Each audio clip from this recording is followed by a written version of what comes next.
There you are. Hey, this is Ty Bruner, and welcome to The People We Meet. This is a show about ordinary people that have done and lived through extraordinary things. Thanks for being here, and let's get on with it.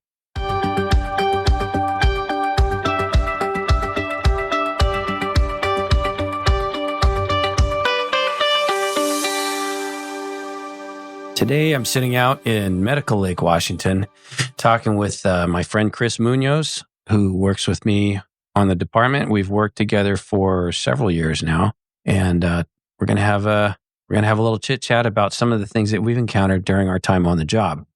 Chris has selected, at least for now, nice coffee. What is this blend that we're sharing today? None other than the wonderful bulk section of Costco.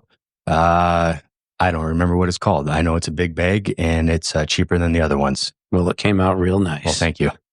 So welcome to the show. I'm glad you could be here. I'm glad we could make some time to sit down and talk together. Thanks for having me. So, Chris, how long have you been on the department now? I was hired in 2018. So we're going on, what's that put? It's been 6 years, 7 years now. Apparently I can't do math. Well, lots happened in 6 or 7 years. So like with any good story, we start all the way at the beginning. Chris, tell me a little bit about your background. Where were you born? I was born over on the west side, in Redmond, to a total family of 5. And so I'm the oldest of 3 kids. My younger brother's 3 years younger than me. My sister, 5 years younger than me. Born and raised in the Linwood, Everett, Mukilteo area. Occasionally spent quite a bit of time up at Mount Vernon, up the north on the I-5 corridor there. That's where I was born and raised, and then found myself over here in Eastern Washington, Spokane area for school, going to Eastern, doing I was a resident firefighter there. That's when I decided that's what it was going to be, and never left. Okay. Let's back up just a little bit. What was it like growing up over there? What was your family life like, and what was it like going to school? And family life was busy. And my mom would say I'd unfortunately gained her sense of always staying busy doing something. And I definitely carry on that tradition very well in our family. A lot of sports, a lot of family time. My dad worked full time. He was kind of in the corporate world of side of things. My mom was a teacher. Remember her going through a master's program when I was younger. She works over at Everett Community College. She's been doing that for since I can remember. So background, a long history. My grandfather was an audiologist, my mom being a teacher, my brother and his wife, my sister-in-law, are both teachers over in the Cedar Woolley area. And my sister, nurse, she spent quite a bit of time over at Children's Hospital. She migrated up towards the Bellingham area where she continued that nursing career. Just kind of a family history of, I guess, public serving, so to speak. So there's 3 of you, brother and a sister? Yep. Oldest of 3. And dad, Rich, mom, Lynn. Summer times, before we got really involved with sports and stuff, traveled over quite a bit to Kashmir, or not even Kashmir. It actually monitor population of like 4, I believe, just on the other side of Kashmir. But we would spend a lot of time with my great grandma over there. In the summer times, found ourselves coming over to Hayden, Idaho to visit my grandma. So we're kind of familiar with the area before I moved over here permanently myself. But just kind of in my opinion, pretty normal childhood, busy with the normal things, sports, school, visiting family, doing all that type of stuff. Fishing the Puget Sound with my grandpa and brother. And so I'd say fairly normal childhood with activity wise. So as a little kid, did you say, I want to grow up to be a fireman, or did you want to be something else? To be honest with you, as a little kid, fireman was never on the radar. My parents said even at a very young age, I was infatuated with military. And I do remember that. I remember when Top Gun first came out and getting to watch that. And oh my God, I wanted to be Tom Cruise flying around in a jet. What other better thing that you could do? And, all the other various awesome military movies out there, wanted to do those too. And so I was, to be honest with you, from a young age, I was very drawn to the military world. All the way up through high school and even part of college, I was still very, very intrigued with military.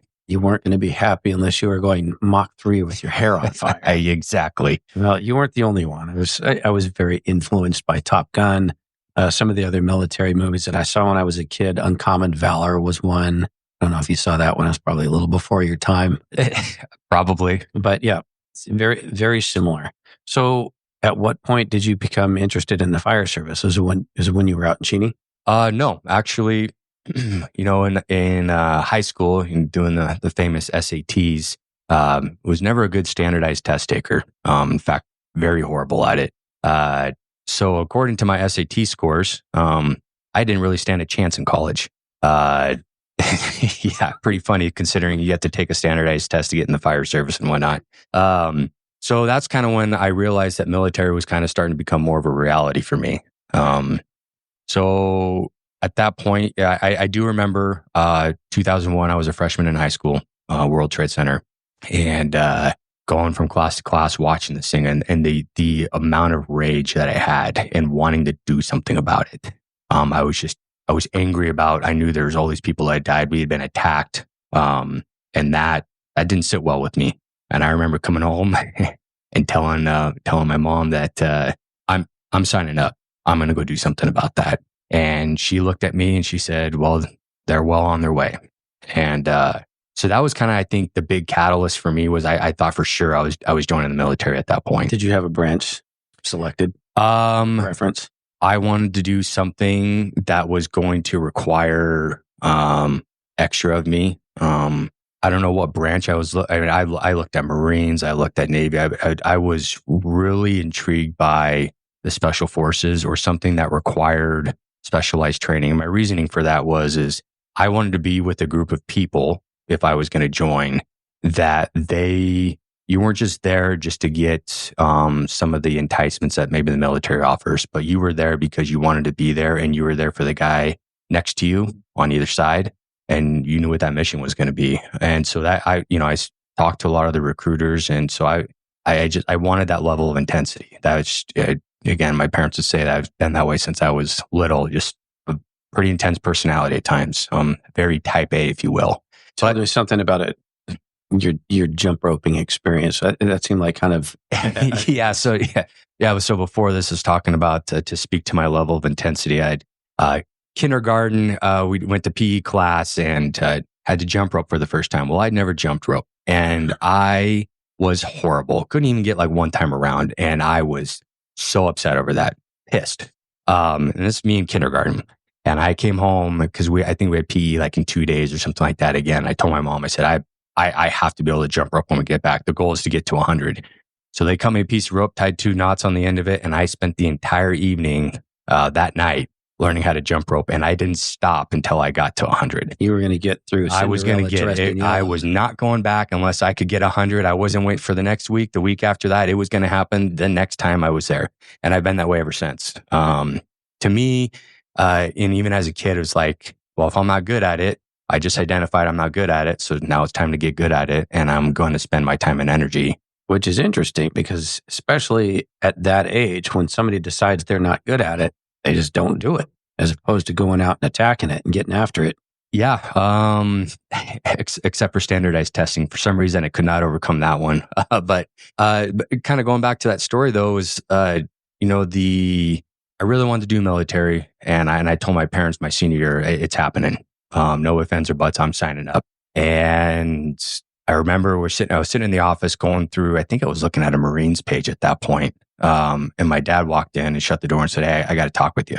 And he said, "Listen, I'm not telling you no to the military." He goes, "In fact, I think it's a great thing. That's what you want to do." He goes, "What I am asking of you," he goes, "your mom and I have saved up a lot of money to put you through college." He goes, "What I ask of you is to go to college." He goes, "Because I would like you to at least have some sort of education under your belt before you join the military." And I was like, well, I think that's more than reasonable. That's very fair. I'm amenable to that. Makes sense. Let's do it. So ended up going to Western Washington University my freshman year. But in the meantime of that, I was like, you know what? I'd already done like a ride along fire service. I forget exactly how it kind of piqued my interest, but for one reason or the other, it did. And I did a ride along with the guy at Seattle Fire and he was on a medic unit and I was 12 hours flew by faster than I could imagine. So that it was kind of starting to, I guess, show itself a little bit at the end of high school. But so while I was up there, I was like, well, I heard you can volunteer. And I found this little fire department by the name of Chuckanut Fire Department, Whatcom County Fire District 6.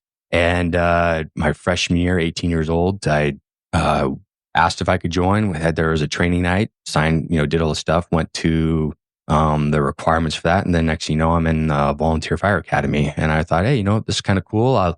It's a way to give back, kind of serve, so to speak, here in country. And I'll do this until, I finish my college stuff and go on. Well, little did I know, joining the fire service and going through a little volunteer academy like that, I was hooked, absolutely hooked. And calling my parents saying how excited I was and how fun it was, these training burns, feeling the heat and all that stuff, and the level of intensity in some of these trainings. I loved it. So on Fridays and Saturdays, while everyone was out, doing their college things, I was getting ready to go to the fire academy Saturday morning and Sunday morning. And so got a taste of that, wanted more of it, and kind of started looking at different fire programs. Came across the City of Cheney's resident program, and from a volunteer agency over on the west side that was running, I think, maybe 35 calls a year. There's this program over here. Yeah, I know, right? I think there's some rigs in our station that do that in a day. In fact, I know there are. I found this program that had been around a while, and it seemed like a cool opportunity. You have to be a college student. I was like, okay, check. I can do that. It's got to get to Eastern, but you get to work a 24 on, 48 off shift assignment along with the full-time personnel. You get a place to stay, live there. Well, that's awesome. And I get to have all my training for free. Cool. Sign me up. And I get a wonderful monthly stipend of $165 a month. Hey man, all right. Spend it all in one place. Yeah, I know. Absolutely. Right. That was back in 06. Yeah, 06. They ended up recognizing that we needed more, so they upped it to $400 a month. I say that jokingly because, you're a college kid, you're not supposed to have a lot of money. And the experience was absolutely amazing. I ended up doing that for 3.5 years. So I guess what I'm getting at is very quickly I realized that I belonged in the fire service. And I felt that that's where I needed to be. And I felt good in a way of I felt like I was serving. And so I made that transition to just spending my time and effort getting into the fire service. And, I guess there's a plan for everybody. And I guess the military wasn't for me. And I do appreciate everyone that has made those sacrifices. And so it's, work with a lot of people that are in the military now, including you, Ty. You did. And so I think it's cool. Those of you that did that is something I obviously wanted to, but never did it. So the fire service is me. It's always interesting to sit back and kind of compare stories, because as I'm listening to you, I'm thinking about like my own journey into the fire service and kind of where we had some similarities and, and a couple of differences and how it played forward into where we ended up converging, years later and in several different ways. So you were with Cheney. So you were full-time with Cheney. Technically full-time as the resident, right? Did that for 3.5 years and then transitioned to volunteer because I graduated in 2009. So started volunteering. What was your degree in? If you were? I got my bachelor's of science in community health and I got a minor in coaching. Okay. And at that time, so that was the 2008 financial crisis happened, right? Stock market crash, all that stuff. So, I talk about going back to these interviews where I remember testing over in the, for Seattle Fire Department, you go to UW, you're the testing session for that day and there'd be a line out and around. You're filling up these. I was there. Yeah, it was massive. Filled up the hall. There's thousands of people testing just in that testing session just for that day. Tacoma, same thing. You go to all these. Everyone had their own test, and it was extremely competitive. And so I found myself. I scored really high and did well for a city Tacoma test, and then the 2008 crisis struck, and I sat on that last list for 2-3 years because no one was hiring. And so I bring that up because I had this plan where I was going to test after, getting out of college. And next thing you know, no one's hiring. Mm-hmm. And so I was kind of contemplating about going back to college because it's like, well, I've been in school since kindergarten and you always know what the next year was going to have. Your kindergarten, first grade. Student. And your senior year of high school, some of us, what the next plan is, right? And then through college, the same thing. But then all of a sudden, college is done, and it's like, well, there you go. There's a door. Don't let it hit you on the way out. And so I'm like, well, I guess I go back to school. Do I get like a teaching credential? I don't know what to do on this one.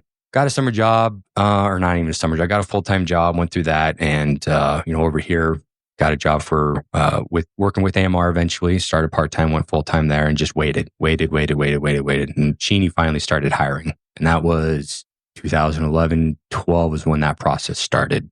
And, even then there was like 80 people that showed up for the one spot that they're going to be replacing, or hiring for. And that was a very competitive process. I found myself lucky enough. I tested, did well, interviewed well, was neck and neck with my best friend at the time, who was a fellow resident, and got hired, went through the Regional Fire Academy here in Spokane. So there's 16 from City, 4 from Valley, and then my little lonely self from Cheney, and was my first introduction to City of Spokane Fire, and I had a blast. So I guess, in the fire service, started back in 05 and present day here. And so started out as a resident or volunteer resident, back to volunteer, and then career ever since. So then you were going through the paramedic program, because I think I remember seeing you in recruit school, but we didn't really meet. It wasn't until they dropped you into my station, for your preceptorship. Yeah.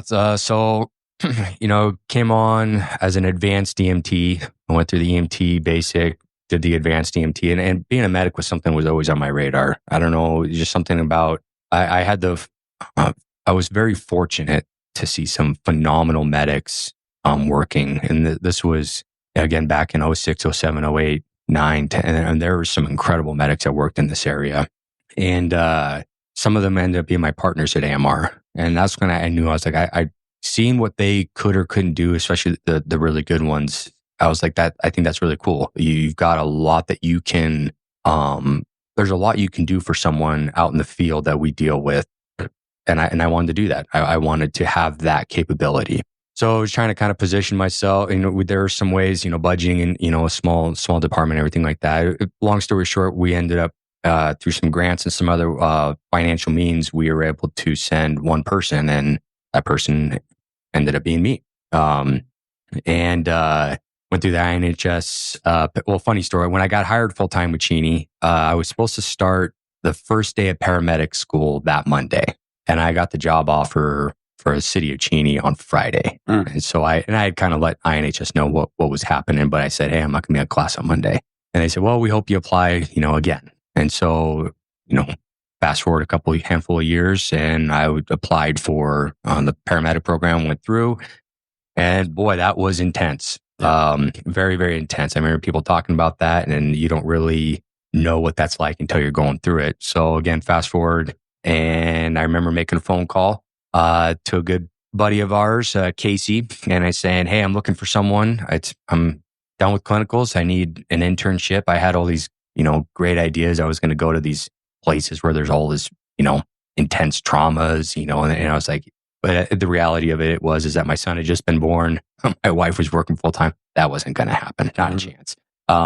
So it's like, well, I know this area has a station, Station 15, Hilliard, that if I want to go see some good action, have some good things, that's where I need to go. So I made that phone call as soon as I could. Your name was dropped. And I think I ended up meeting you, I think, at Station 2.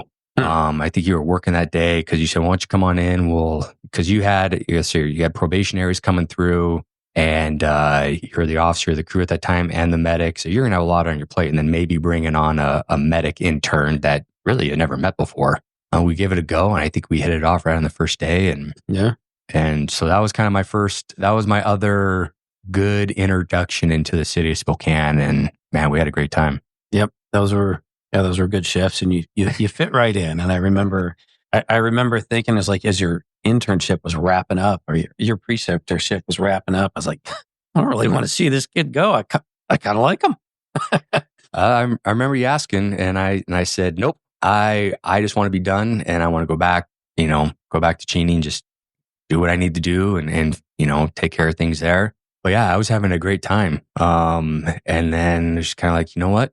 you and amongst a couple others kept saying, hey, you should apply. And so I'm like, well, I know they're putting on a class, so I went for it. The idea of going through a probation again, and I know how intense Spokane's is. It was like, man, do I really want to do this? Nothing's guaranteed. Am I going to actually hack it? I don't know. Boy, I'm leaving a position of some security, going to, there's a lot of variables that I don't know. And, well, here we are.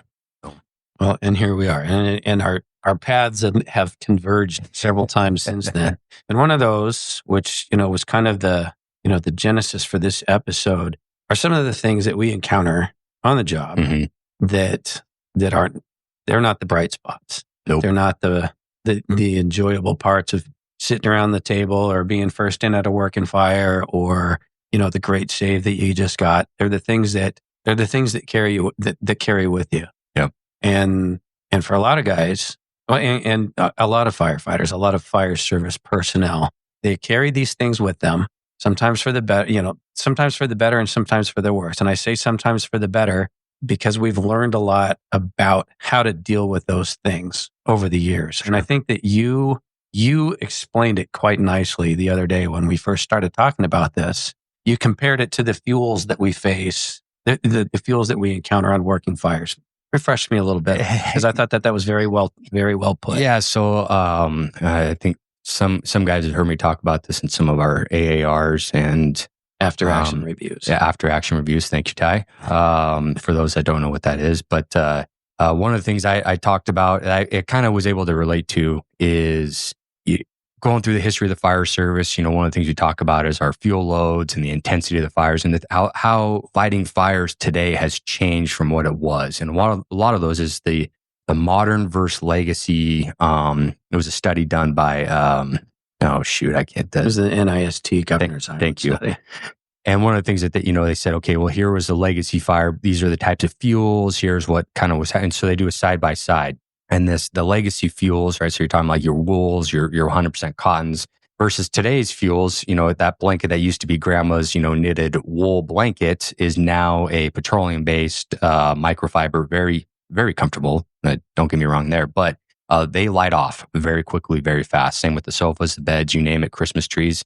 So legacy versus modern. And one of the things that I was able to kind of start wrap my brain around is like, there's the legacy model of how some of us addressed and do address PTSD, post-traumatic stress disorder, the legacy model, right? That's where we bury that sucker deep.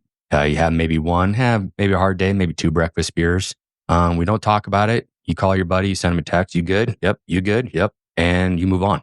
Well, as a couple of friends of mine outside of the fire service and military guys themselves said, eventually that pot starts to boil over and there's a pressure relief valve, and that pressure relief valve looks different for everybody. So that's kind of the legacy model, right?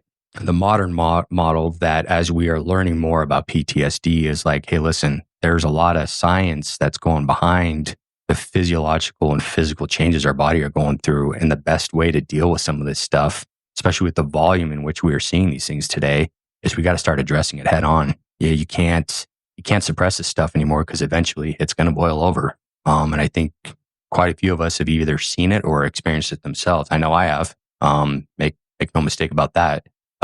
Experienced it, I guess, is kind of more what I'm referencing. And I have lived and experienced it more than I care to at times. And but the legacy versus modern model that I talked about in some of these AARs is that, make no mistake about it, the legacy model, I've done that, right? Had a real shit run, terrible outcome, terrible experience, nothing you ever want to see again. And down here in the basement that we're sitting here talking to, you turn on the TV, throw that thing of whiskey on there, you drink it, and you just hope it all goes away. Sometimes it does, sometimes it doesn't. While the immediate fix for that seems to kind of work, it's very temporary. The modern model that I have had to practice at getting into is that, no substances, realizing that, hey, I had a shit run, and the worst thing that I can do for me and my family is to use alcohol, right? Or some people use THC. For me, it was whiskey, right? Oh, everyone loves a good bottle of whiskey, or if you don't, all right, fine. But whatever your choice is, my point being is that you would do what you could to suppress it. And but the modern model of realizing, hey, my body I need some sleep. I need to start talking about this. I need to allow myself to go through the emotions, the anger, the crying, whatever it is, the cycle that your body has to go through pays way more dividends in the long run. It might be intense and kind of shitty right then and there, but I'm here to tell you it is way more beneficial for both you and your family if you start the modern model. And that's why I talk about is how things have changed over the time, especially as we understand what PTSD is and understanding, again, those fuel models, right? When we look at the side-by-side comparison, and that's why I referenced that legacy versus modern model of PTSD. And I think that's pretty apt. And there's a couple of books that we spoke about, and I was turned on to one of them that ended up putting a few things into a little bit of perspective. And that was called The Body Keeps the Score. Mm-hmm. And we wrote the author. What's the author's name? I thought you wrote it down. McVeer? No, I haven't. That's all right. We'll get it later. Yep. That one, and then On Combat. On Combat. That's David Grossman, I think is what we had. Yep. And it was interesting to read some of that and sort of understand some of the things that I had experienced, and obviously that you'd experienced, and how they were dealt with or how they were not dealt with. And I know that we've had our very specific calls. We've had our very specific journeys with them, or very specific journeys with PTSD. And I remember very clearly the effects that it had on me while I was trying to find the answer, kind of trying to find the way. I was trying to find my way through. And, and so we're not going to talk, I don't want to talk about mine so much as I want to focus on yours. But one of the major points of the book was that the trauma that you experience, you carry it with you. Yep. And how it surfaces in your life, either sooner or later, can be pretty detrimental. And I know several guys that have, they went through that legacy model where you don't talk about it. If you talk about it, you're a pussy. You go home, you shut up, you drink more beer, and then you come back to work. Yep. And several of those guys are still reliving those instances. They're not memories to them. They're reliving them. They're right back there. And I think that that's a difficult place to be in. And one of the things that I realized is that you don't have to completely disassociate yourself from it. You don't have to completely put it behind you like it never happened, because it did happen. And sometimes healing is not the absence of pain. And I've definitely come to grips with that, and I've embraced that. But a lot of the things that I read in that book made me realize that, maybe the journey's not over with. And for some people, it hasn't even started. So I came on, I'm going to call it it wasn't the legacy model. It wasn't the modern version either, because we certainly weren't there yet. Hell, you talk about what great medics we worked with. The funny part is we didn't even know how to do CPR correctly at the time. Yeah, no kidding. But when I came on, it was on the heels of the guys that were still living that legacy model. So what they did with us is okay, had a really bad call. So here's what we're going to do. We're going to put all the chairs in the circle. We're going to call all the crews together. Oh God. And we're going to sit down and we're going to talk about our feelings. Yeah. And that doesn't go over so well. Well, it doesn't, because for a number of reasons. Yeah.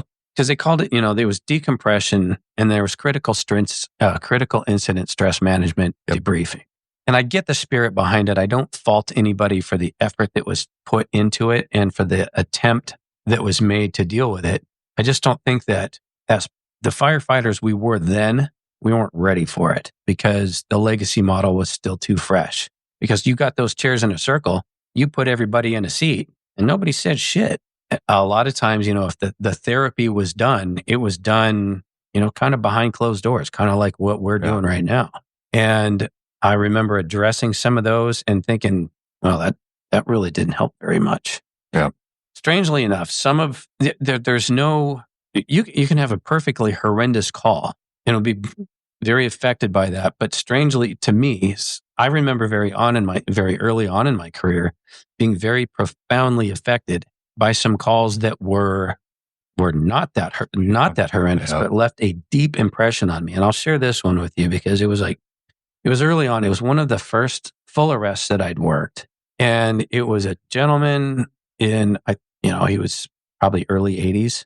And at that time, once you started working a code, I think your chances of getting them back was about Slim. 10 to 20%. Yeah, you pretty know? slim.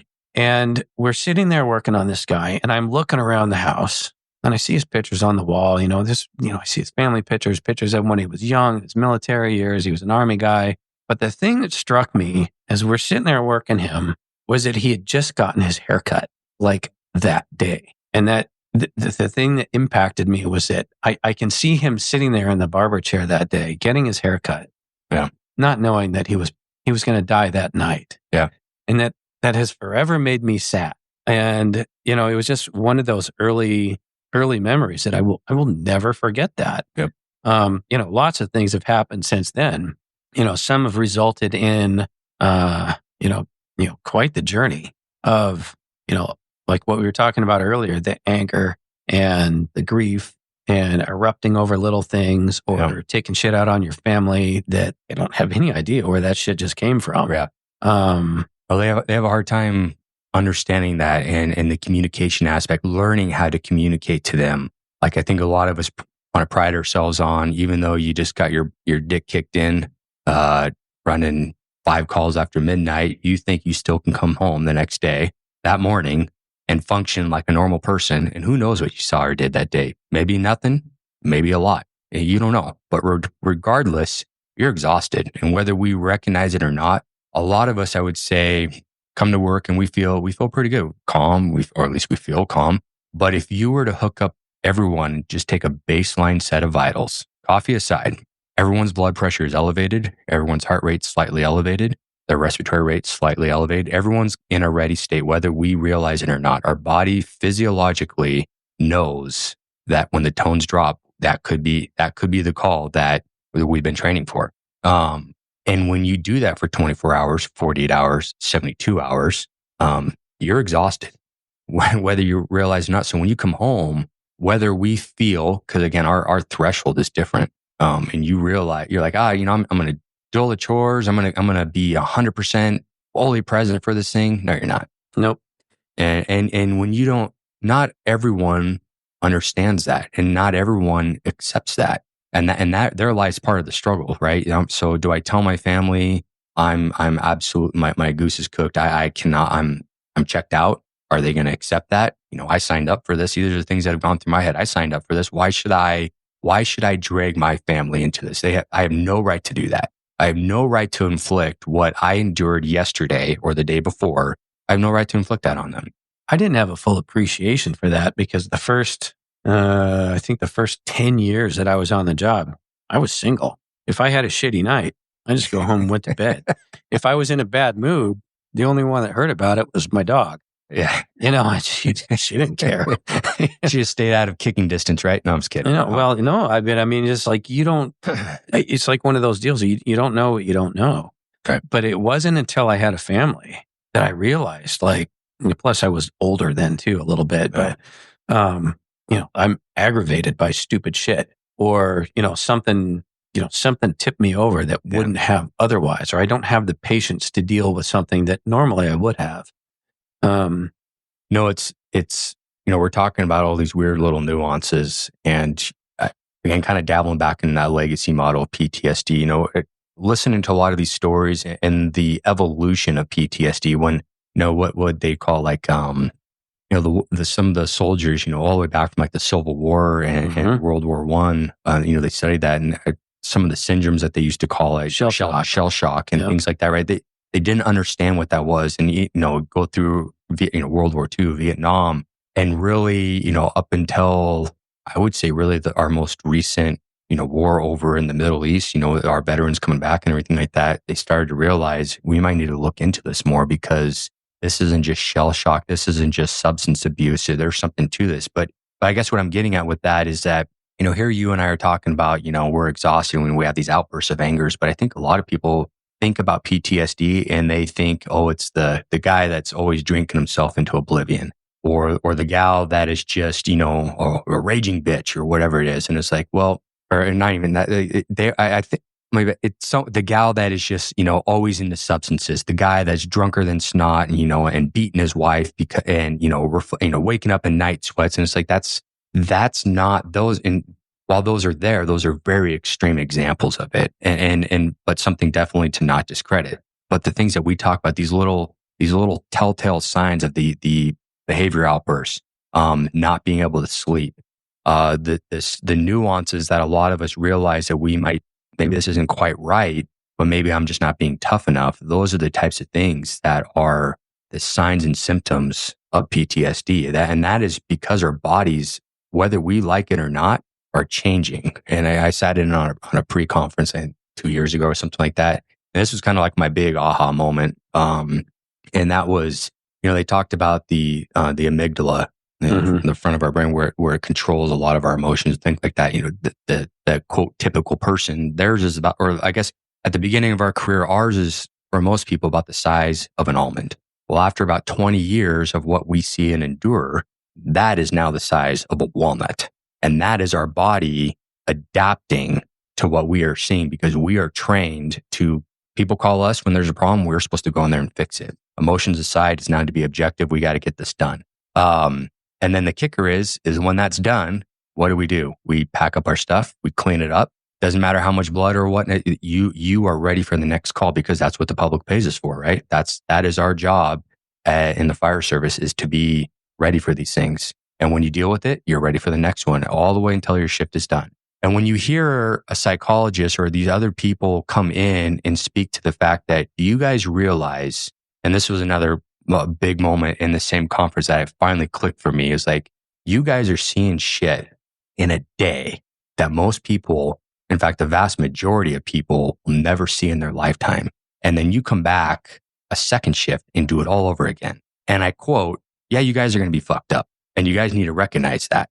And to me, it was like, wow, like, I guess this isn't just me being a puss. This isn't just me not being able to hack it or handle it. Like my body, my mind, physically and physiologically, I am changing because my body is recognizing what I have to absolutely endure to do my job. I think I do a pretty good job. But your body has to make those changes in order to do that job. And the sooner that we can start to accept that, I think that's how we continue down this road of acknowledging what PTSD is and how it affects us and our families and the job and everything. Because let's face it, the volume of calls that we're going on continues to creep up exponentially.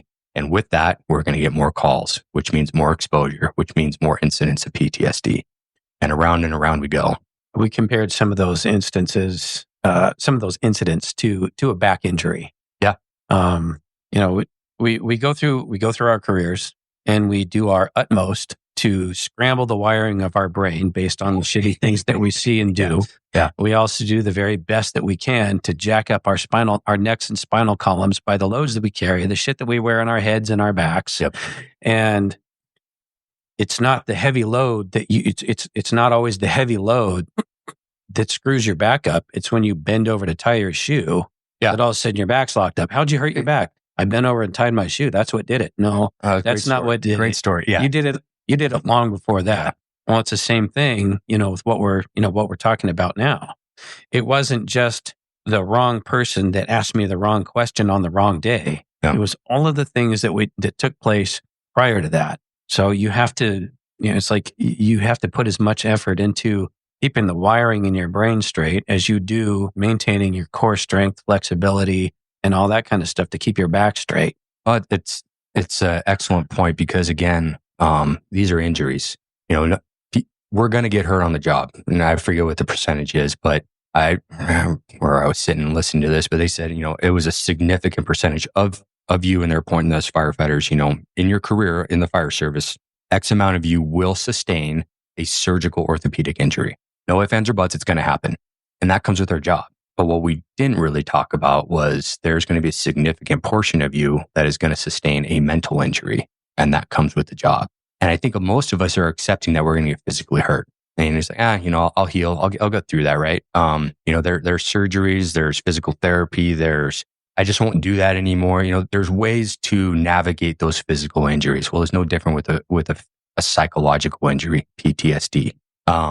So to go back to your point, we were talking about this earlier, is that, yeah, you finally, the straw that broke the camel back, so to speak, right? Hey, so how'd you hurt your back? And what were you doing? Were you lifting? No, I bent over to grab a sock and I slipped a disc. that comes not from one instance, that comes from years of putting your body under abuse. And that's kind of what we're talking about here, right? So you have, for me, it was, I think, kind of approaching the 15, 16, 17 year mark. I started having these outbursts, started having these things where now my family's starting to, like, they're asking my wife, hey, is he okay? What's going on with him? Why is he acting like that?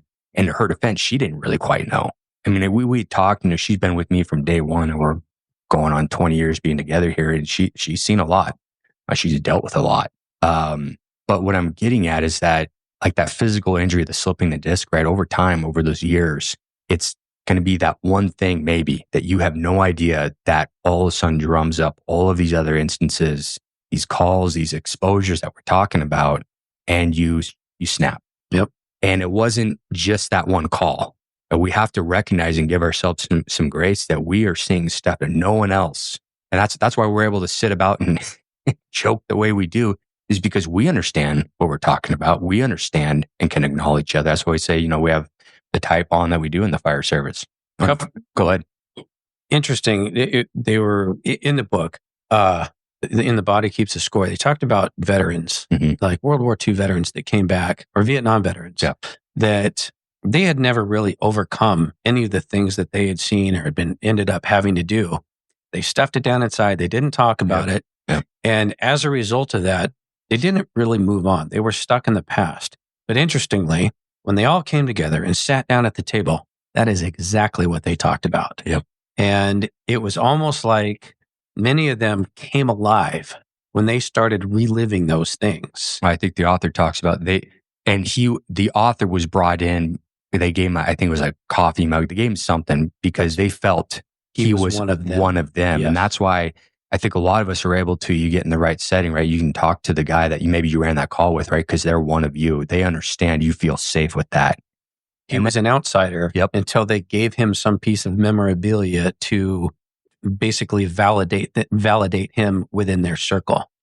And that's what we do. I think it's one of the very important bonds in the fire service is our ability to sit and talk to each other. And, sometimes you have those moments of decompression on the way back from that shitty call. Like, there's been several times we're driving back to the station. Yeah. Nobody says shit. Nope. Until somebody goes, oh, that sucked. Yeah. And it's kind of like this little icebreaker. You can almost feel the tension. Guys want to. They want to start talking, but there's still that, is it okay? Right. What do I say? Let's talk about that just for a second, because just a little while ago, you mentioned something about, am I tough enough? Yeah. I think it's kind of important to identify, what does that actually mean? Because being tough enough meant not saying shit, drinking a little bit more. We're not, but that doesn't really work. No. What is our definition of tough? Because as I've gotten a little bit older, at least to me anyway, I feel like the tougher person is the one that goes, you know what? This is causing me a problem. Yeah. I think I'm gonna go do something about it. Yep. It takes a lot more internal fortitude to turn and face something than it does to sit there and not drink, to not say anything and to drink more, because we're finding out pretty rapidly what doesn't work. So let's talk a little bit about what does work. Yeah. And before I just with the tough thing is, and I think that's a hard question, because I can't tell you how many times I've heard someone, especially as I've been more open about my journey with this, guys have talked to me about things where I've heard people tell their story. And I think just about anyone listening to this podcast is probably listening to someone talk about their journey with PTSD, right? And we're talking about some of these guys that some of them unfortunately have been successful with ending their lives, and others that, they had that gun in their mouth, or whatever it was that they were going to do. But when they talk about their experience, right? I mean, you talk about making yourself vulnerable. I can't recall the single person that has turned to me and said, what a puss. Guy couldn't hack it. Yeah. In fact, I think most of us are like, I want to go shake that guy's hand. I want to go give her a hug. I want to go hear their story. Like that was brave. Like, I admire them and I look up to them for that. And to me, for us to be able to, and we're notorious for this in the fire service, right? Yeah, I'll do whatever I need to take care of you. I'm good. Don't worry about me. But then the person behind you is worried about you and they're going to do everything they want to take care of you. And that's where I think we lose sight of like people want to support each other. And some of this, again, I referenced the physical injuries. Well, the PTSD, again, that's a mental injury. It's no different. And the way, how do we handle our physical injuries? We get surgery. We have physical therapy. There are regimens that we do. Hey, I got to lift this way instead of this way because that ain't going to work. I've had 5 orthopedic injuries. I think some people would say I have the hips of an elderly lady or elderly man, so to speak. I've had 2 orthoscopic surgeries on both sides of my hips for torn labrums, and then I had my shoulder done. But how do you come back from that? You have to get it fixed. And it's never going to be the same, but you're getting it addressed, right? They're getting in there, they're working on it. And then it's going to take time for that to heal. Well, as that starts to heal, you have addressed the main cause of it, right? But you still have scarring. That scarring is always going to be there. Got anchors in there. It's always going to be there. It's not going away. I recognize it. Some days I feel it. Some days I don't. Most of the time I feel good. But what do you have to do in order to strengthen yourself back up to get back to your duties? You got to start physical therapy. And the physical therapist's job, psychologist comparably, is to give you the exercises that you need to strengthen those supporting muscles and muscle groups to support that area, right? So this is not PTSD. We're going to circle around, have a kumbaya moment. I'm going to go do my 10, sessions with a physical therapist, with a psychologist, and all of a sudden I'm healed. No, that's not how this works. You still have to do exercises. You still got to stay strong. You still got to focus on it. It's not going away. But the more that we face it and the more that we address it, I think that there lies, I think, some of the component of being tough, so to speak, is that, listen, I've got a problem. I got this thing that's broken. I got to address that. This is going to take time from a job related type thing that I got to work on. And it's going to take extra effort. And to me, that mindset, not to say that if someone doesn't do that, that doesn't make them any less tough. Don't get me wrong, but it takes a lot of work. And I'm here to tell you, it takes a lot of fucking work. And that time where it's like, well, what's going on right now is definitely not helping and it's not getting better. But I have this other option down here. So I can start talking about this being the other option, and start addressing it, because the legacy model, the suppression of this definitely is not working. In fact, it's getting worse. So I hear great things about this other model. Why don't we give that a shot? And lo and behold, it took time. I mean, it's 2 years and ongoing. Don't get me wrong. But when you learn the tools, you are learning on how I'm going to deal with this. So when I feel a certain sense, I feel this enragement, I feel these emotions coming on, you have been given the tools to recognize what that is. And then what am I going to do with that? Not to make it go away, right, but it's recognizing, simple things like you coming home to your family and saying, I had an absolute shit run. Yep. A little transparency goes a long way. And even the text message, hey, I had a terrible call. Probably not going to be in a real good headspace tomorrow. I wouldn't do that for the longest time. And then when my therapist said, well, why not? I couldn't give him an answer. And my answer really was, well, I don't want to subject him to what I just did. She goes, well, are you giving him a bunch of details? Well, no, I just told him I had a really shit run. And she goes, do you think that is giving them a little bit of insight, your wife, as to what maybe just happened and how she can prepare to support you when you come home? And that was like, holy shit, I didn't think of it like that. And so those are those like little physical therapy things, right? Is learning these tools and these trades on, like, I didn't make it go away, but I just I'm learning on how I'm going to navigate this differently than coming home and they're like, well, I wonder why he's, not talking to me, or you're subjecting them to it. Yeah. And they don't know why. It's called the guessing game, right? And they're never going to guess right. Mm-hmm. And then you're upset because you don't want to talk, and then it turns into this thing, right? But there are so many things that we can do to navigate this stuff, and it's just turning the other direction and allowing ourselves the grace to recognize that we are seeing things that people don't want to see. That's why they call us. They're calling us to fix this stuff. And when we recognize that these are horrible, terrible things, and it's okay for us to say that, and that we're going to have to deal with the repercussions of what we just saw, there's tools for that. There's ways to get around that. When we know we're going to get hurt, we know it. And most of us are okay with that because we know that there's tools out there. There's things that we can do to get that fixed. This is no different. So one of those tools that I have directly experienced and on multiple occasions, not even knowing it was coming, was talk therapy. Like trauma or no trauma, I think everybody should have a good counselor, somebody that you can talk to that it's not just one of your friends, which is great, and a lot of good is done there. But that one person that you go visit every once in a while, that's their job, just to listen to your stuff and help you work through it. Yeah. Because I decided I was going to go find a counselor, and I was like, I think that would be really good. It would help me, not that I was having marital issues or anything, but I was facing new things, young children, which I'd never had before. Mm-hmm. I'd never been married before. I just had questions, and there was things that I wanted to work through. But what ended up happening was I went in and I sat down with my counselor, and I don't even remember what started it. But one of the calls that I came on, like the main call, one of the big ones came up, and I lost my shit for like the first, I don't know, it was like the first 20 minutes. I sat there and bawled, and I was like, this isn't even what I wasn't planning on going here, but here we are. Same experience. So it was interesting to find out, what was there and like how much you can actually accomplish if you're willing to sit and discuss it with somebody who knows, we like to say, where the bear shits in the buckwheat, and help you through it. But one of the other things that I haven't experienced that I know you have was that EMDR, that eye movement desensitization.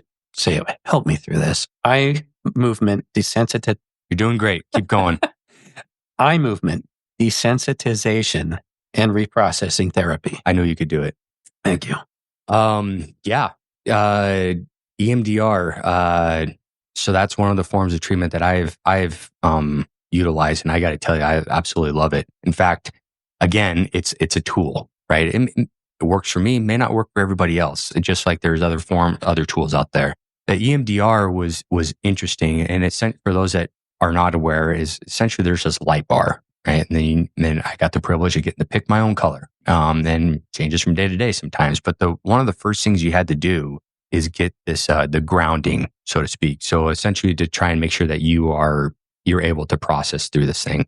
So with my therapist, had to find a quote happy place. And so this light bar is bouncing back and forth, and they're talking you through it and finding a spot in terms of where, allowing me to kind of, your heart rate comes down, your breathing comes down because your body is kind of going into this relaxation mode. So as I understand it, the EMDR, it's a mental health treatment technique that involves moving your eyes a specific way while you process traumatic memories. Yep. And the goal is to help you heal from trauma or other distressing life experiences. And just to make sure that that's great. Yeah, isn't it kind of help to help disassociate you from those events in order to look at it objectively? And this is it. So it started out with this process, right? So my eyes, as you described, are following this light back and forth. And as she's talking with me, she's like, hey, before we start getting into anything of specifics in terms of, your exposures, I want you to find a place where you are able to bring yourself down, calm yourself down when you feel like you're starting to get amped up. Because any of us that know, you start thinking about things, you feel our heart rate come up and everything like that. You're going to have a physiological response, as what we've been talking about. That's like the calm place, right? Yeah. And for me, it was, it's actually a place in Montana. It's across from Quinn's Hot Springs. And I don't know why that spot popped in my mind. I think probably I had just been there like the year before or something like that. But there was a river, and there's a great sandy spot, and there's a railroad track. And I very visually can, as I'm talking about this, I can see that. And I can just imagine myself sitting in a like a lawn chair with my feet in that sand, listening to the water, maybe an occasional train come through. And that just brings me right back down. And so I bring that up because, again, it's a tool. So as we would go through these things, this is something that I am able to visualize and use wherever I want. And maybe that's not for everybody, but this is something, in fact, I just used it a couple of days ago, is that I could feel myself ramping up. I could feel myself. I could feel a level of anxiety coming on. I could feel myself getting angry and want it there. And I couldn't exactly pinpoint what it was. Life, past calls. I don't know. But what I did know is that I could feel my body having a response. And before I continued on the rest of my day, I think it was a random time at 10:30, I had been fighting it. Nope, it's not happening. Nope, not. Fuck it. You know what? I need to address this. So I took 10 minutes and I sat on the couch, got comfortable, and I focused. I remember seeing that light bounce back and forth, and I started thinking about that spot on the river. And I kid you not, within less than that 10-minute time frame, I felt my heart rate drop, my respirations drop, and whatever it was that I was upset about, whatever was causing that response went away. And I was able to carry on my day and focus, and I was in a completely different mindset. And those are the tools that I'm talking about, right? It's like, so again, going back to that physical injury, it's like, hey, our lower back's killing me. Well, most physical therapists say, we need to focus on your core. Well, there's no difference. I need to do some exercises to get this strong because this is starting to bug me. Well, that's what I just did. So with the EMDR, so that's the grounding base. So I kind of give that as a sense, because as the EMDR therapy continues, is that there will be calls they will turn on, or maybe whatever the therapist is picking up on that day. And they're saying, hey, you mentioned this. You seem to be hung up on this. Let's talk about that. So the light goes on, it starts bouncing back and forth, and your eyes start tracking. And then they start asking you the details. Tell me about that call, or tell me about whatever it is that's upsetting you. And you start processing and you start talking about it. And then they ask things like, all right, so let's say that you were there before that call happened and you had control. What would you do then and there? So then so what ends up happening is that the things that maybe we dwell on, like how could that kid not have been hit by that car? What could I have done? Well, there's nothing we were going to do before then. But if we had that opportunity to sit there and think and process about that, and that's what this EMDR does, is that they allow you that opportunity to process what you wish you could have changed or done. And sometimes you're going to and they allow you, if you want to get mad, you get real mad. Say what you want to say. And you get to say and do that. You get to clench your fist. You get to say what you want to say. And that's what I experienced. And then they say, now the event happened. What is it that you wish you could do instead of having to treat or manage that scene? What is it that you wish you could do? Wish I could cry. Wish I could hold the kid. Wish I could hold the family. And a lot of us don't get to do that, right? Because we are objectively tasked with fixing the problem in which we were called. That's what we signed up for. In the midst of that, our bodies is still taking in all of this trauma. We're taking the sights, the smells, the sounds, you name it.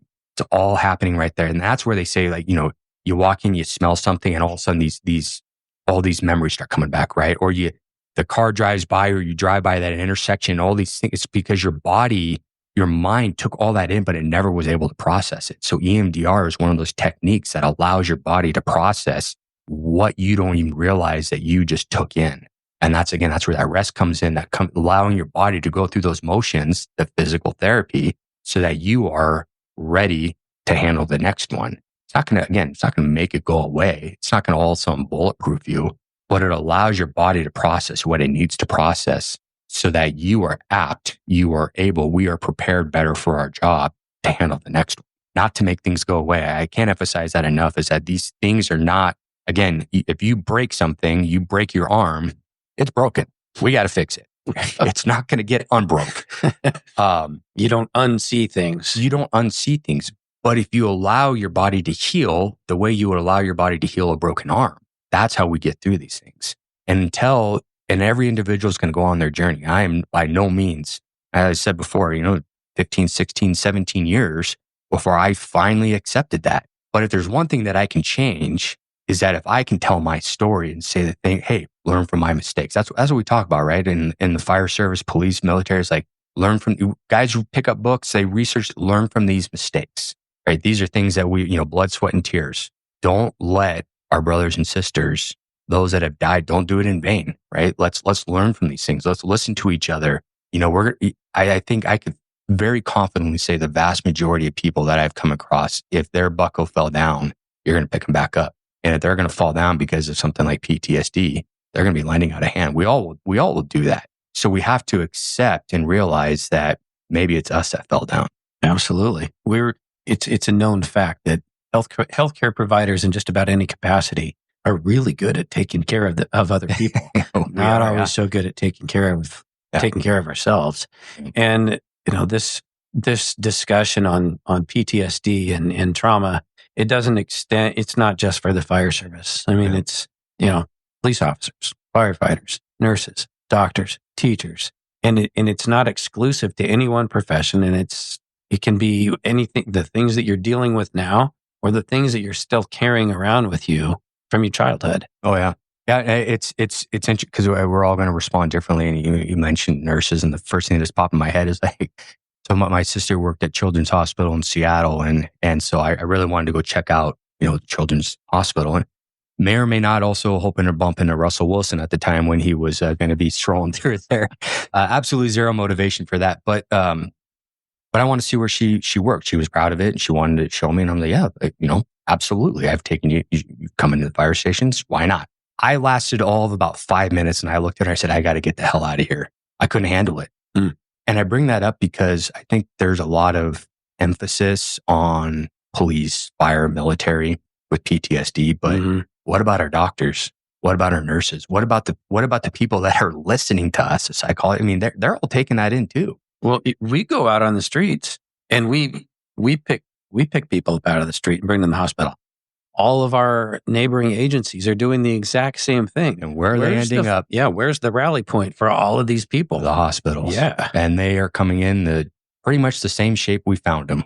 And they're having they've got multiple patients that they're dealing with at the same time. So while the level 2 trauma, level 1 trauma that just came in that we just dropped off, we're done with it after 15, 20, 30 minutes. But they're left managing them.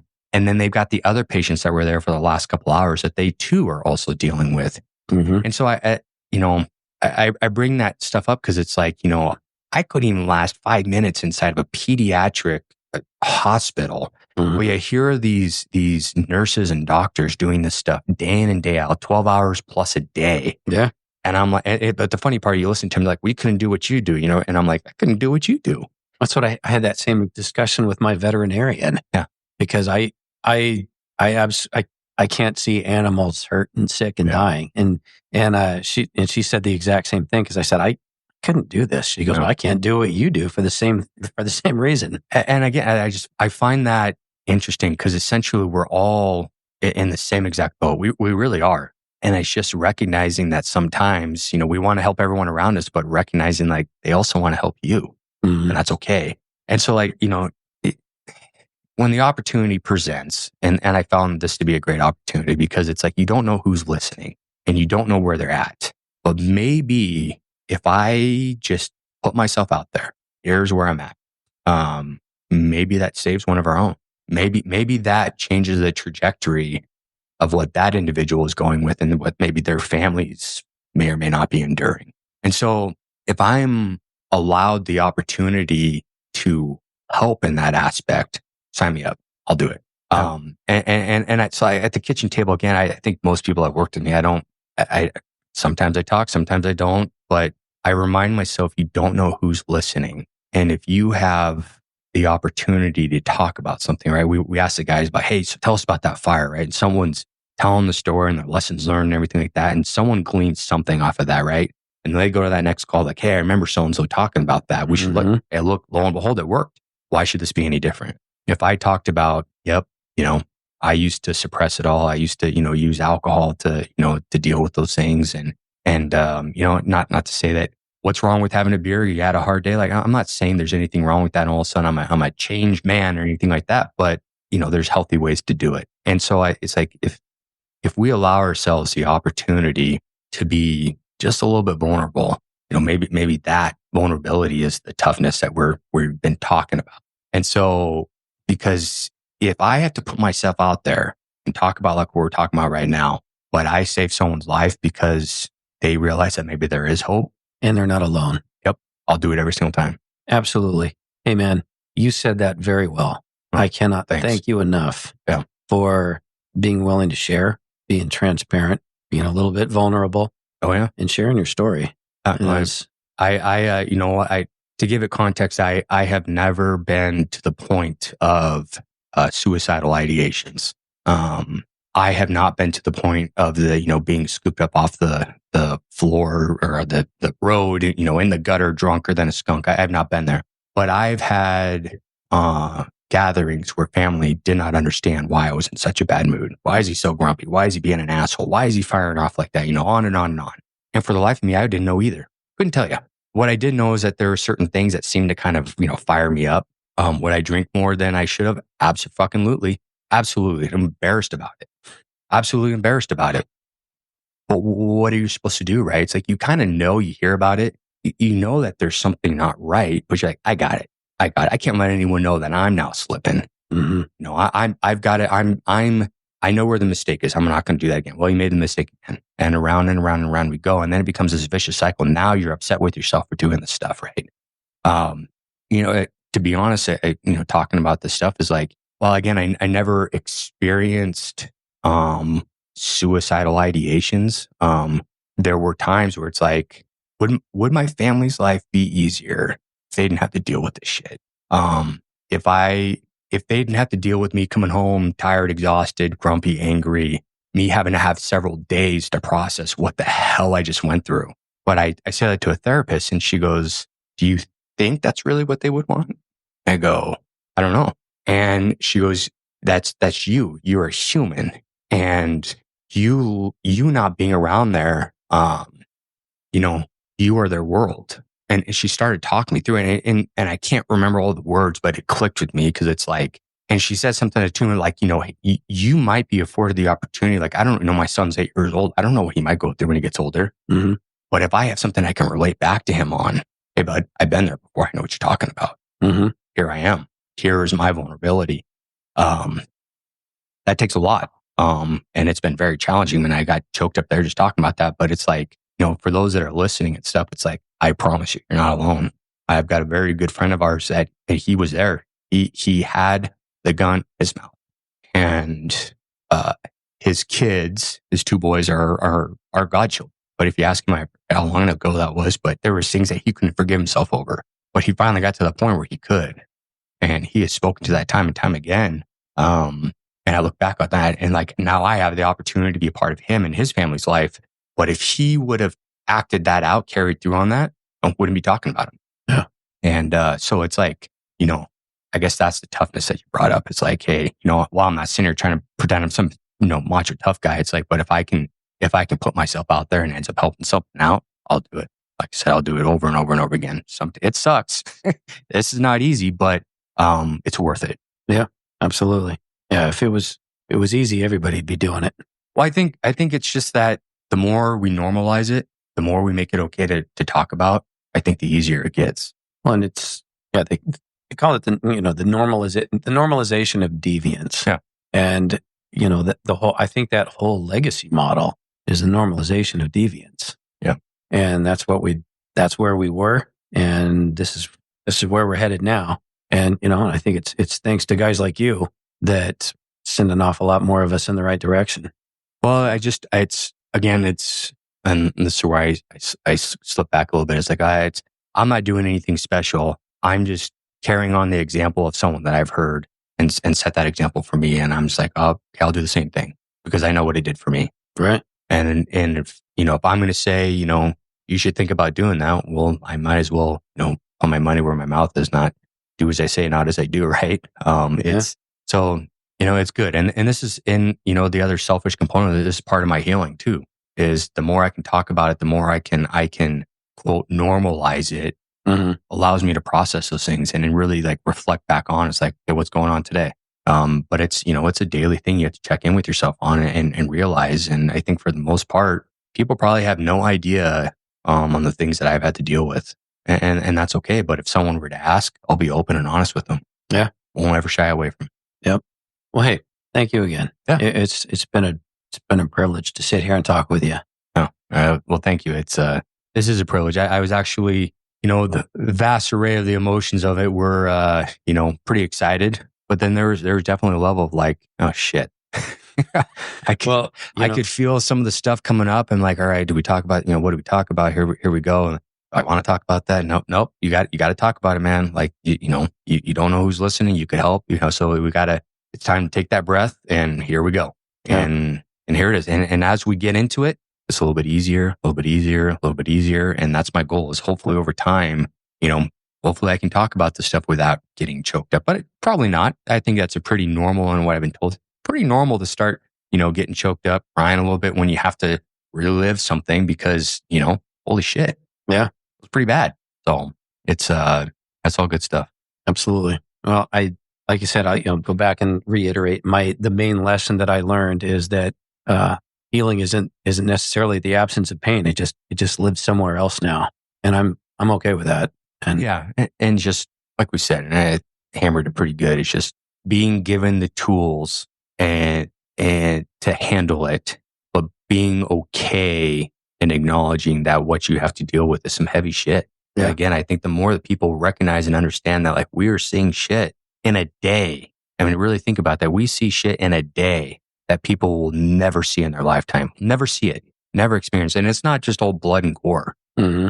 Some of the environments we go into and we walk out and we think about that child, and where my mind goes sometimes, it's like, I don't know how much of a chance that kid has. That's the type of stuff that I have a hard time with a lot of times, is dwelling on that, is because it's like you go in and then you're back out. Yep. And so that's, I think a lot of us, we try to take time to say hi to the kid, give them a sticker. The parents, maybe they're trying their hardest. You do something as simple as, hey, why don't we come back and you give them some Christmas presents, or something like that. Or you go out and you buy the kid a blanket, or, it's those types of things, because you don't know what kind of trajectory you set them on by just a simple act like that. And so, but again, it's like these things that we see day in and day out. It's a lot. You talk to your families and stuff like that. They're like, there's no way it was that bad. You're like, yeah, you have no idea. It's pretty bad. And so it's just, again, understanding and allowing ourselves to be like, yeah, what we're seeing is not normal stuff. And the volume in which we're seeing it is not normal. And so our bodies, our minds are going to do something about that. Yep. You can do something positive with it, or you can continue down a dark path. Well, our minds, and that's like, I have not experienced this, but that's where they talk about, like, the psychedelics. So the psychedelics are becoming a very, increasing in popularity in terms of how and what they're using for, especially with the treatment of PTSD and these, mental health sessions and counseling appointments, is that it's allowing the body and the mind to connect, with the trauma. Our brains are really smart. Our brains do not want to relive the trauma. In fact, it will do just about anything it can to not have to recap that. And that's what we talk about. We just bury it, right? Our brains you start talking about it, and people are like, your brain will make jokes, right? We'll be sarcastic. We'll make a, very dark joke about something like that. We all laugh and we hope it deflects and we move on. And really, that's our brain avoiding having to relive those things. And so these psychedelics that come out, you're hearing about ketamine, you're hearing about, ecstasy essentially being utilized. Psilocybin. Yep.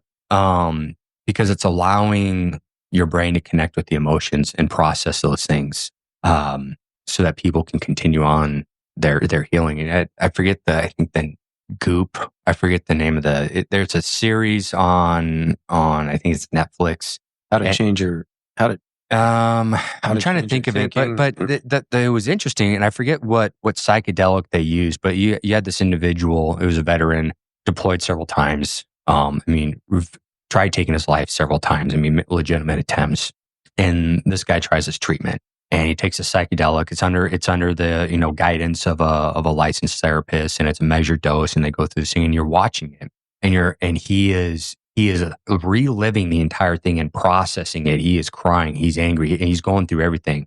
And then they interview him afterwards. And he's like, I feel like I just had years of therapy crammed into essentially one session. And it changed his life.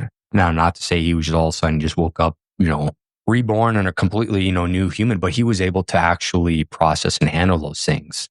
So there's a lot of good things out there that are happening with this stuff, and it's becoming more and more acceptable in modern medicine, so to speak. I think ketamine is kind of like the leading runner on that stuff. Mm-hmm. No, I think you're right. And, the help is out there. We just have to be strong enough to go find it. Yeah. And make that phone call. Yeah. Or call that friend. Yeah. And find what your motivation is. If you're not going to do it for yourself, do it for your families. Yep. Do it for your partner. Do it for whatever it is that's going to motivate you. Do it for your crew. It doesn't matter. Do it for yourself. Do it for yourself. But we all need to just, sometimes take an inward reflection and just realize, yeah, you know what? Seen some shit. Yep. You should probably get that dealt with, because, maybe some people can. And, there are people out there that can. And I'm not going to take away from them. But a lot of those ones, I ran in a couple that I've said that they've never done, therapy. They've never really had some of maybe the things I've talked about. At least that's what they tell me. But then they're also there to admit that they're like, yeah, I've struggled with some things. Mm-hmm. And so I think it's just, there's varying levels out there. There's the one extreme that we kind of talked about earlier. And then there's, lesser of it all. But then I think for the most of us, we all fall in that, that bell curve, right? That's the vast majority of us. And It's just, we got to normalize it. We got to normalize it, because the evolution of this, it looks very positive, in my opinion, from where it started to where people were just, being diagnosed with schizophrenia, bipolar. I mean, right out of the chute. And it's like, well, no, these guys saw some shit. They need help. We need to figure this stuff out. And I think medicine and the understanding, the science behind all this is come leaps and bounds. We still got a lot of work to do, but I think us as the people need to start understanding and appreciating where the science is there. That there's people out there that want to help us. We just got to go and get it. Yep. I think is there anything else you want to add? No, I don't think so. I mean, it's, there's so many things out there. I guess I would just say, find the stuff that a lot of us are very driven individuals. Yeah. In fact, type A personalities that are in public safety, and figure out what it is that motivates you. One of the things that I started doing, pediatric, just like most of us, a lot of bad pediatric calls, a lot of things that I couldn't, control. But one of the things that I could control, and I mentioned I had a minor in coaching, is that, well, I can go out in my community here in Medical Lake, right? A population of like 8,000. I don't know what it is, but I've got a significant pool of kids that are wanting coaching. So one of the things that has been very healing for me is I coach wrestling now and soccer, and I mean, who knows what else it ends up falling kind of in my lap. But, given the opportunity to, maybe some of these kids, the best part of their day is, you coaching them, but I get to spend concentrated time with these kids, build a relationship with them, is understanding like, there are ways for me to connect and do things. Again, the physical therapy I've been referencing, that allow me to cope and heal and manage things. Mm-hmm. And one of those things is getting out in the community and being with these kids and helping them, and, at competitive levels, and then, building your relationships with them. And again, you don't know what their lives are, but you get to have that impact. And some of these kids I've been coaching, they're starting out 6, 7, 8, 9, 10 years old. I don't know. I could see them all the way till they're 18, coaching and working with them and having fun. But I think, some of my most impressionable things are from my coaches, in high school. Coach Hanukkah, who's a wrestling coach of mine, he said, there's a quote that I still live by to this day, is the harder you work, the luckier you get.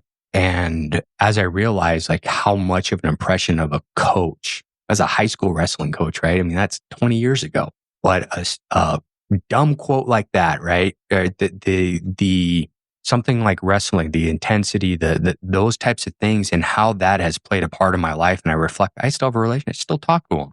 My other wrestling coach, I still have a relationship with those guys. I mean, those guys had an impact on my life. And those are things I started to recognize through my therapy and through my treatment. It's like, there are ways for me to go out and do things to offset the bad that we see. There's a lot of good that we can be a part of. And if we start focusing on that and changing the sight and how we're viewing things, that's all part of that physical therapy. Those are the things that we can change others' trajectory and our trajectory by realizing that there are other options out there for us to help us. And those kids are going to remember you just like you remembered your coaches. I hope so. It's been really good. And so I guess wrapping this up, so to speak, I just say, like, if you think you're alone, you're not. We all have our journey, varying levels of stuff, and it's okay to talk about them. It's okay. There are things that you have seen that maybe I haven't seen, and vice versa. Probably the vast majority of it we can all relate to. Mm-hmm. But when you have some of these bad calls, the amount of, one in particular for me last year, involving a fatality with a kid and a dog. That was a mess. Yeah.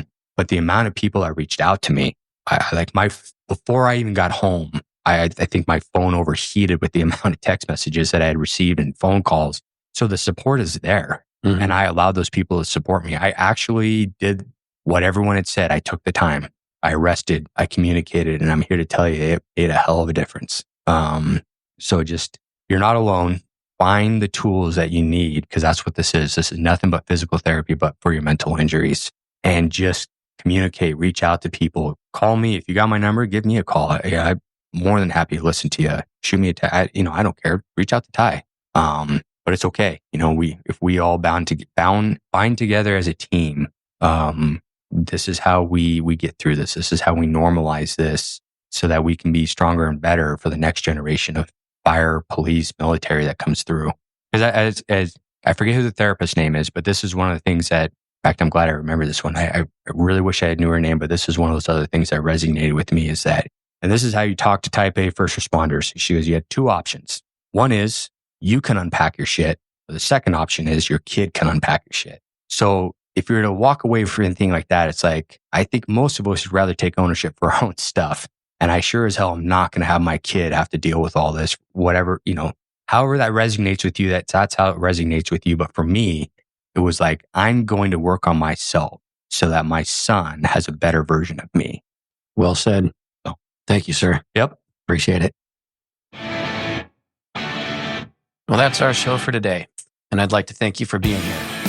I try to practice a little bit of gratitude every day, and I'm grateful for my team. First, I'd like to thank my guests for allowing me into their homes and for putting up with the mess at my house.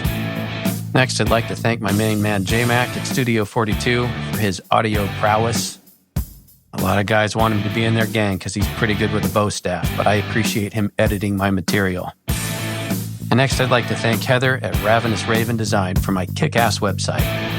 Have a great day, be excellent to each other, and party on.